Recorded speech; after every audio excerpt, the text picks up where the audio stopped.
ഒരു സിനിമാ നിരൂപകൻ സിനിമ ചെയ്താൽ എങ്ങനെയുണ്ടാവും, അല്ലെങ്കിൽ ഒരു കളിയെഴുത്തുകാരൻ കളിച്ചാൽ എങ്ങനെയുണ്ടാവും, അതുപോലെ ഒരു കേസാണ് ഇപ്പോൾ ഫുഡ് വ്ളോഗിങ്ങിൻ്റെ കാര്യത്തിലുണ്ടായിരിക്കുന്നത്. ഒരു ഫുഡ് വ്ളോഗർ അദ്ദേഹം ചെയ്തിരുന്ന വ്ളോഗുകളിൽ ഒരുപാട് അദ്ദേഹം വിമർശനങ്ങൾ ഉന്നയിച്ചുകൊണ്ടാണ് അദ്ദേഹം വ്ളോഗ് ചെയ്തിരുന്നത് എന്നാണ് പറയുന്നത്. അദ്ദേഹം ഒരു റെസ്റ്റോറൻറ്റ് തുടങ്ങി. പക്ഷേ അദ്ദേഹത്തിൻ്റെ റെസ്റ്റോറൻറ്റിനെതിരെ വലിയ രീതിയിലുള്ള പ്രചാരണം നടന്നുകൊണ്ടിരിക്കുന്നു. അതിൽ അദ്ദേഹം വല്ലാതെ ദുഃഖിക്കുകയും അതേ തുടർന്ന് അദ്ദേഹം പ്രതികരിക്കുകയും ചെയ്തിട്ടുണ്ട്. അജിംസ്, ഈ മൃണാൾ ദാസ് അല്ലേ, അദ്ദേഹത്തിൻ്റെ റെസ്റ്റോറൻറ്റ് പോയിട്ടുണ്ടോയെന്ന് ഞാൻ പോയിട്ടുണ്ടായിരിക്കില്ല അല്ലേ? ഉള്ള കാര്യം പറയട്ടെ, ഞാൻ അദ്ദേഹത്തിൻ്റെ വീഡിയോയും കാണാറില്ല, ഈ പറയുന്നിടത്ത് ഭക്ഷണം കഴിക്കാനും പോയിട്ടില്ല. സോറി. എന്താണ് ഇങ്ങനെ ഒരു ഫുഡ് വ്ളോഗർ, അയാൾ ഞാൻ കണ്ട ചില വീഡിയോകളിൽ അദ്ദേഹം പറയുന്നത് ഈ മിക്കവാറും അയാൾ വ്ളോഗിലൊക്കെ അദ്ദേഹം പോരാ എന്നാണ് പറയുന്നത്, ഭക്ഷണം പോരാ എന്നാണ് പറയുന്നത്. അപ്പോൾ അങ്ങനെ അതിൽ വല്ലാതെ ദുഃഖിക്കുന്ന കുറേ ആളുകളുണ്ടാവും. അപ്പോൾ അവർ സ്വാഭാവികമായും ഇയാൾക്കെതിരെ ബോധപൂർവമായ ശ്രമം നടത്തുന്നതായിരിക്കുമോ, അല്ലെങ്കിൽ ശരിക്കും അദ്ദേഹത്തിൻ്റെ ബിരിയാണി രസം പോരാഞ്ഞിട്ടാണോ? ഞാൻ അദ്ദേഹത്തിൻ്റെ വീഡിയോ കാണുന്നില്ല എന്ന് പറയുന്നത് ഞാൻ മുൻകൂർ ജാമ്യം എടുക്കാൻ വേണ്ടി പറഞ്ഞില്ല, ഞാൻ കാണാറില്ല എന്ന് കരുതി ഞാൻ എനിക്ക് അദ്ദേഹത്തെ തീരെ അറിയില്ല എന്നോ വീഡിയോ കണ്ടിട്ടില്ല എന്നോ അല്ല, ഞാൻ കൺസ്യൂം ചെയ്യാറില്ല കണ്ടൻറ്റ്, അത്രേ ഉള്ളൂ.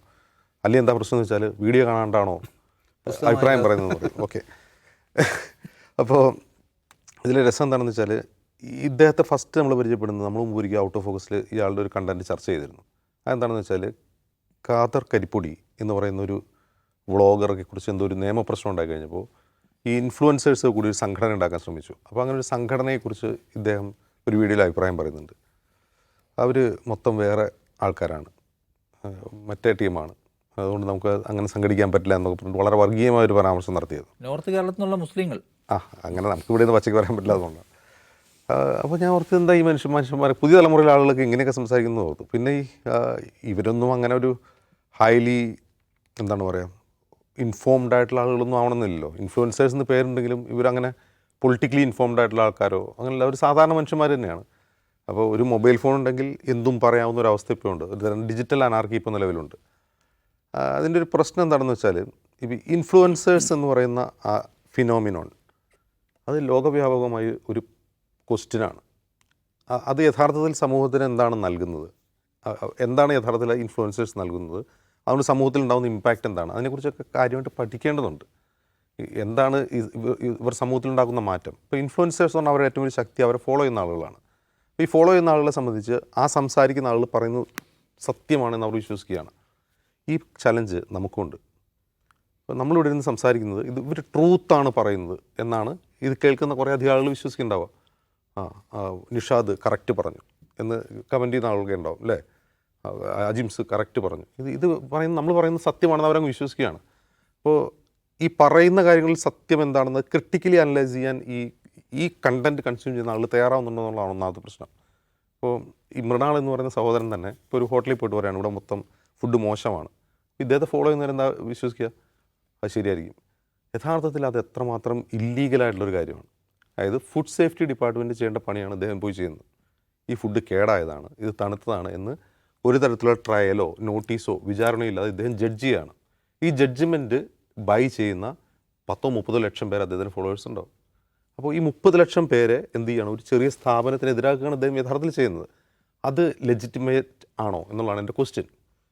ചിലപ്പോൾ ആ ഫുഡ് മോശമായിരിക്കാം. ഇപ്പോൾ ഇദ്ദേഹം പോയി പറയുന്നത് ഇദ്ദേഹത്തിന് ഇഷ്ടപ്പെട്ടുണ്ടാവില്ല, അപ്പോൾ ചിലപ്പോൾ ഭൂരിഭാഗം പേർക്ക് ഇഷ്ടപ്പെട്ടുണ്ടാവില്ല, അല്ലെങ്കിൽ ബിലോ ക്വാളിറ്റിയൊക്കെ ആയിരിക്കാം, ബിലോ ആവറേജ് ക്വാളിറ്റിയുള്ള ഫുഡായിരിക്കാം.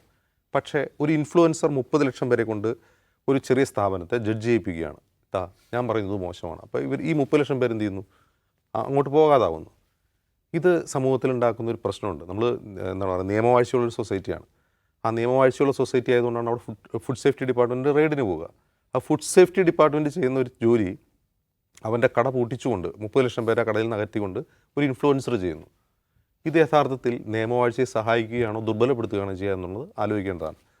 മറ്റൊരു കാര്യം, ഇവിടെ മൃണാളുടെ കാര്യത്തിൽ സംഭവിക്കുന്നത് ഈ പറയുന്ന ഫുഡ് ബ്ലോഗർ ഒരു പുതിയ ഹോട്ടൽ തുടങ്ങിയപ്പോൾ ഈ ജനഗണമന സിനിമയിൽ ശാരി അവതരിപ്പിക്കുന്ന കഥാപാത്രം സുരാജ് വെഞ്ഞാറുമൂടിന് പറയുന്നുണ്ടല്ലോ, മോൻ ചെയ്യുന്നതെല്ലാം ദൈവം കാണുന്നുണ്ട്, അതൊക്കെ ദൈവം തിരിച്ചു തരും എന്ന് പറയുന്ന പോലെ ആളുകൾ തിരിച്ചു കൊടുത്തുകൊണ്ടിരിക്കുകയാണ്. അത് ഇദ്ദേഹത്തിൻ്റെ ഹോട്ടലിൽ ചെന്നിട്ട് പറയാം, അപ്പോൾ ഇയാൾ ഈച്ച ഉണ്ട് എന്നൊരു റെസ്റ്റോറൻറ്റിനെ പറ്റി പറഞ്ഞു. അപ്പോൾ ഈ ചില ആളുകൾ അവിടെ പോയിട്ട് ആ ഈച്ച കാണിച്ചു കൊടുക്കുന്നു. ഇയാൾ തന്നെ സ്വന്തം ഹോട്ടലിൽ ഈച്ചയെ പറ്റി പറഞ്ഞ വീഡിയോ എടുത്ത് എന്ത് ചെയ്യുന്നു, തിരിച്ചടിക്കുന്നു. അത് ഭയങ്കര രസമാണ്. അപ്പോൾ ആളുകൾ ഇങ്ങനെ പക വീട്ടുകയാണ് അയാളോട്. അപ്പോൾ അയാൾക്കിപ്പോൾ മനസ്സിലാവുന്നുണ്ടാവും താൻ ചെയ്തത് തനിക്ക് തന്നെ തിരിച്ചു കിട്ടുകയാണ് ഇപ്പോൾ ചെയ്യുന്നതെന്ന് അയാൾക്ക് മനസ്സിലാവുന്നുണ്ടാവും. പക്ഷേ ഇതിങ്ങനെ വ്യക്തിഗതമായിട്ട് നമ്മൾ അനലൈസ് ചെയ്തിട്ട് കാര്യമില്ല. ഇതൊരു സോഷ്യൽ ഫിനോമിനോണാണ്, ഒരു സോഷ്യൽ ഇഷ്യൂ ആണെന്നാണ് ഞാൻ മനസ്സിലാക്കുന്നത്. ഇപ്പോൾ കഴിഞ്ഞ കുറച്ച് മുമ്പ് ഇറങ്ങിയ പ്രിൻസ് ആൻഡ് ഫാമിലി എന്ന് പറഞ്ഞ ദിലീപിൻ്റെ സിനിമ ഈ ഇഷ്യൂ തന്നെയാണ് ഈ തീമായിട്ടുള്ളത്. ഈ പ്രധാനപ്പെട്ട ഇതാണ്, ഈ ഇൻഫ്ലുവൻസേഴ്സ് സമൂഹത്തിൽ ഉണ്ടാക്കുന്ന ഇമ്പാക്റ്റ് എന്താണെന്നാണ് സിനിമ ഡിസ്കസ് ചെയ്യുന്നത്. സിനിമ നല്ലതോ ചീത്തയോ വിജയിച്ചോ എന്നുള്ളതല്ല പ്രശ്നം, അത് നല്ലൊരു സമകാലിക പ്രശ്നം തന്നെയാണ്. ഞാൻ പറയുന്നത് ഒരു തരത്തിലുള്ള എത്തിക്സും ഇൻഫ്ലുവൻസേഴ്സിന് പാലിക്കേണ്ടതില്ല. ഇപ്പോൾ ഒരു കാര്യം പറയുന്നത്, ഇപ്പോൾ നമ്മളിവിടെ നിന്നൊരു കാര്യം പറയുന്നത് നമുക്ക് തെറ്റിപ്പോയി കഴിഞ്ഞാൽ നമ്മൾ തിരുത്തണം, നമ്മൾ തിരുത്താറുണ്ട്, തിരുത്താൻ ശ്രമിക്കണം. അല്ലെങ്കിൽ അതിനെതിരെ നമ്മൾ പറയുന്ന അഭിപ്രായത്തിനെതിരെ വരുന്ന ക്രിറ്റിസിസം നമ്മൾ അഭിമുഖീകരിക്കണം. ഇൻഫ്ലുവൻസേഴ്സിനൊന്നും പ്രശ്നമൊന്നുമില്ല. ഞാൻ എന്താ ഇവനെ ബ്ലോക്ക് ചെയ്ത് കഴിഞ്ഞു, ഇനി അവൻ പറയുന്നത് കേൾക്കില്ല, പക്ഷേ ബാക്കിയുള്ളവർ കേട്ടോളൂ, അങ്ങനെയൊക്കെയാണ് ലൈവിലൊന്നും പറയാം. ഇപ്പോൾ ഒരു ക്രിറ്റിസിസം ഉന്നയിക്കുന്ന ഒരാളോട് ഞാൻ അവനെ ബ്ലോക്ക് ചെയ്തു കടക്ക് പുറത്ത്, എന്നിട്ട് ഇനി ബാക്കി നിങ്ങളോട് പറയാം, അവൻ കേൾക്കണ്ട. ഒട്ടും ഡെമോക്രാറ്റിക് അല്ലാത്ത, ഒരു എത്തിക്സും പാലിക്കേണ്ടതില്ലാത്ത ചില രീതികളിലേക്കാണ് ഇൻഫ്ലുവൻസേഴ്സ് പോകുന്നത്.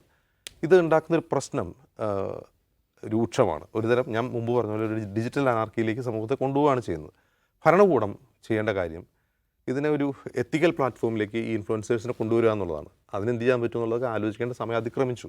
കാരണം ഈ പറയുന്ന സോഷ്യൽ മീഡിയ നന്നായിട്ട് പ്രവർത്തിച്ചുകൊണ്ട് തന്നെ 10 വർഷം കഴിഞ്ഞു, 10-12 വർഷമായിട്ട് ഇത് സമൂഹത്തെ സ്വാധീനിക്കുന്നുണ്ട്. അപ്പോൾ 12 വർഷം കൊണ്ട് ഈ സമൂഹത്തെ ഇതെങ്ങനെ സ്വാധീനിച്ചു, ഇതിനെന്തെങ്കിലും ഋണാത്മകമായ പ്രശ്നങ്ങളുണ്ടോ, അതുണ്ടെങ്കിൽ ഇങ്ങനെ പരിഹരിക്കണം എന്നുള്ളതൊക്കെ ആലോചിക്കേണ്ട സമയമാണ്. പക്ഷേ നമ്മുടെ ഭരണകൂടത്തിന് വേറെ പല കാര്യങ്ങളും ആലോചിക്കാനുള്ളതുകൊണ്ട് അതാരും ശ്രദ്ധിക്കുന്നില്ല എന്ന് മാത്രം. ഇതിൽ വേറെ ചില പ്രശ്നങ്ങൾ, അതായത് ഇപ്പം ഒരാൾക്ക് അല്ലെങ്കിൽ ഒരു വീട്ടിൽ ഒരു ഭക്ഷണം ഉണ്ടാക്കിയ ഒരാണോ പെണ്ണോ ആരും ആവട്ടെ, ആ ഭക്ഷണം കഴിക്കുന്ന ഏറ്റവും പ്രിയപ്പെട്ട ഒരാൾ ഇത് രുചിയില്ല എന്ന് പറയുന്നതായിരിക്കും ഒരു പക്ഷേ അവരുടെ ഏറ്റവും വിഷമം ഉണ്ടാക്കുന്നൊരു കാര്യം.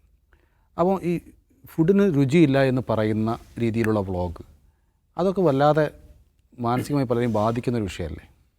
അല്ല, ഒന്നാമത്തെ കാര്യം ഈ രുചി എന്ന് പറയുന്നത് വ്യക്തിനിഷ്ഠമാണ്. ഓരോ ആളുകൾക്കും ഓരോ ടൈപ്പാണ് രുചിയല്ലേ. എനിക്ക് ഏറ്റവും ഇഷ്ടപ്പെട്ട രുചി നൗഫലിന് ഇഷ്ടപ്പെടണമെന്നില്ല, അത് ഒരു താല്പര്യം പോലും ഉണ്ടാവില്ല ചിലപ്പോൾ അജിംസിന്. വ്ളോഗ് കാണുന്ന കാര്യത്തിൽ പോലും ഞാനും അജിംസും കാണുന്ന വേറെ തന്നെ റീലും വേറെ തന്നെ വ്ളോഗുമാണ്. അപ്പോൾ ഈ രുചി എന്ന് പറയുന്ന സംഗതി അതുപോലെയാണ്. ചില ആളുകൾക്ക് ചില സംഗതി ഇഷ്ടമാണ്, ചില ആളുകൾക്ക് ബിരിയാണി ഇഷ്ടമാണ്, ചില ആൾക്ക് ബിരിയാണിയിലെ ഏലക്ക ഇഷ്ടമാണ്, ചിലർക്ക് ഏലക്ക കടിക്കുന്നതേ പ്രശ്നമല്ല. അപ്പോൾ ഒരാൾ വന്നിട്ട് ഇവിടെ ഉണ്ടാക്കുന്ന ബിരിയാണി അദ്ദേഹം വളരെ ആസ്വദിച്ച് കഴിക്കുന്നതിൻ്റെതായിട്ടുള്ള ജസ്റ്റേഴ്സ് കൊടുക്കും. ഇങ്ങനെ ഉരുള ഇങ്ങനെ ഉരുട്ടിയെടുത്ത് ആലോചിച്ചതിന് ശേഷം കൊള്ളെന്ന് പറഞ്ഞാൽ അതിൻ്റെ ബ്ലെൻഡ് പക്കയല്ല എന്നൊക്കെ പറയും.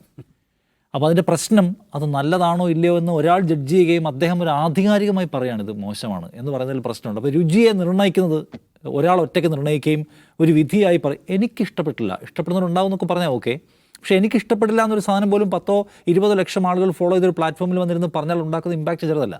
ഒരർത്ഥമുണ്ട് കേട്ടോ, ഒരു വശമുണ്ട്. ഫുഡ് വ്ളോഗർമാർ വന്നതിന് ശേഷം അത് ഈ ഇൻഡസ്ട്രിക്ക് ഭയങ്കര ഗുണം ഉണ്ടാക്കിയിട്ടുണ്ട്. ഇത് നമുക്കറിയാവുന്ന നമ്മുടെ പരിസരത്തുള്ളൊരു ഷോപ്പ് തന്നെ തുടക്കത്തിൽ അതിനകത്ത് വലിയ ആൾക്കാരൊന്നും ഉണ്ടായിരുന്നില്ല.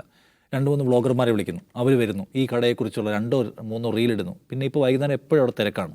അപ്പോൾ ചെറിയ കടകളെ പരമാവധി ആളുകൾ എത്തിക്കുക. നമ്മുടെ ഇവിടെ തന്നെ ഉള്ളൂ പലതരത്തിലുള്ള ചായക്കടകൾ എന്നൊക്കെ പേരുള്ള ഇന്നയാളുടെ പേരുള്ള ചായക്കട, അവിടേക്കുള്ള ഓരോ ദിവസവും രാവിലെ എന്താ തിരക്ക്, അത് റീല് വെച്ച് ഇൻഫ്ലുവൻസേഴ്സ് ഉണ്ടാക്കിയിട്ടുള്ള ഒരു ബൂമാണ്. അതിൻ്റെ ഭാഗമായിട്ട് ചെറിയ കടകൾ പലതും ചെറിയ സംരംഭങ്ങൾ പലതും വലിയ തോതിൽ തിരക്കുള്ളതായിട്ട് വലിയ വിജയത്തിലേക്ക് പോകുന്നുണ്ട്. അപ്പോൾ അത് ആ നിലയ്ക്ക് ആ റെസ്റ്റോറൻറ്റ് ഇൻഡസ്ട്രിക്ക് ഭയങ്കര ബൂം ഉണ്ടാക്കി കൊടുത്തിട്ടുണ്ട്. അതിൻ്റെ അപ്പുറത്തെ വശമാണ് വേണ്ടത്ര ക്വാളിറ്റി ഇല്ലാത്തതായാലും വേണ്ടത്ര എന്താ പറയുന്നത്, ക്വാളിറ്റി മീൻസ് 2 തരത്തിലും, ഒന്ന് രുചി പോലെയുള്ള സംഗതികൾ, 2 അതിൻ്റെ ഫുഡിൻ്റെ ക്വാളിറ്റി. ഇതില്ലാത്തതും വേണമെങ്കിൽ പൈസ കൊടുത്ത് സ്പോൺസർഷിപ്പിൽ പുകഴ്ത്തി പറയുന്ന ഇഷ്ടംപോലെ വ്ളോഗർമാരുണ്ട്. അപ്പോൾ വ്ളോഗർമാരെല്ലാവരും എത്തിക്കൽ കോഡ് കീപ്പ് ചെയ്യുന്നവരുമല്ല. അതിൻ്റെ ഏറ്റവും വലിയ ഉദാഹരണമാണ് ഇവിടുത്തെ 100 കണക്കിന് ആൾക്കാരെ കടക്കണിയിലേക്കും ആത്മഹത്യയിലേക്കും വരെ തള്ളിയിട്ടിട്ടുള്ള ഈ പറഞ്ഞ കള്ളക്കളികളുണ്ടല്ലോ, എന്താ റമ്മി കളികളുടെ പ്രചാരണം ഏറ്റെടുത്തിരിക്കുന്ന ഇഷ്ടം പോലെ ഇൻഫ്ലുവൻസേഴ്സുകളുണ്ട്. അവന്മാർക്ക് തന്നെ അറിയാം ഇത് തട്ടിപ്പാണ്, ഇത് കളിച്ച് പൈസയും കിട്ടാൻ പോകുന്നില്ല, കയ്യിലുള്ള പൈസ പോകുമ്പോഴാണ്. പക്ഷേ അവർ പറയും ഞാൻ റമ്മി കളിച്ചിട്ടാണ് എനിക്ക് കാർ വാങ്ങിച്ചത്, റമ്മി കളിച്ച് ഞാൻ വീട് വാങ്ങിച്ചു, നിങ്ങൾക്ക് വാങ്ങിക്കണ്ടേ, സൂക്ഷിച്ച് കളിക്കാൻ കിട്ടുന്നൊരു വാക്കും പറയും. അങ്ങനെ ജീവൻ തുറഞ്ഞു പോയ എത്രയോ പേരുണ്ട്. അപ്പോൾ ഇൻഫ്ലുവൻസേഴ്സ് ഇപ്പം തന്നെ തുടക്കത്തിൽ തന്നെ യാത്ര പങ്ക്തി പരിചയപ്പെടുത്തുന്ന ആൾക്കാർ ഒരു ഘട്ടം കഴിഞ്ഞപ്പോൾ കംപ്ലീറ്റ് ആയിട്ട് റിസോർട്ടുകളുടെ പരസ്യം എടുത്ത് നടത്തുന്ന ആൾക്കാർ ഇപ്പോൾ കേരളത്തിലുണ്ട്. മില്യൺസ് ഓഫ് ആൾക്കാർ ഫോളോ ചെയ്യുന്ന, എപ്പോഴും എന്തെങ്കിലുമൊക്കെ സംഗതികളുടെ സ്പോൺസേഴ്സാണ് അവരത് തന്നെയാണ്, പരസ്യമാണ് അതിനകത്ത് വരുന്നത് മുഴുവൻ.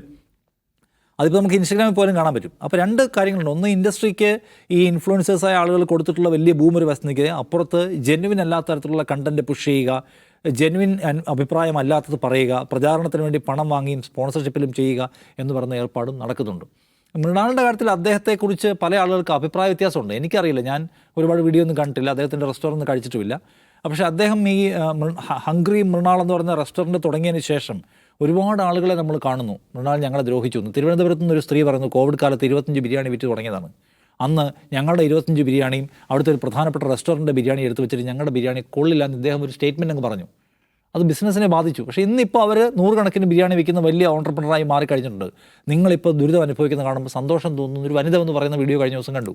ഒരുപാട് ആളുകൾ മൃണാളിൻ്റെ കടയിൽ പോകുന്നു, അവിടെ നിന്ന് കഴിക്കുന്നു. മൃണാളിൻ്റെ കടയുടെ പ്രത്യേകത എന്ന് വെച്ചാൽ മൃണാൾ പറയുന്നത് 20 രൂപയ്ക്ക് വേണമെങ്കിൽ നിങ്ങൾക്ക് ഭക്ഷണം കഴിക്കാം.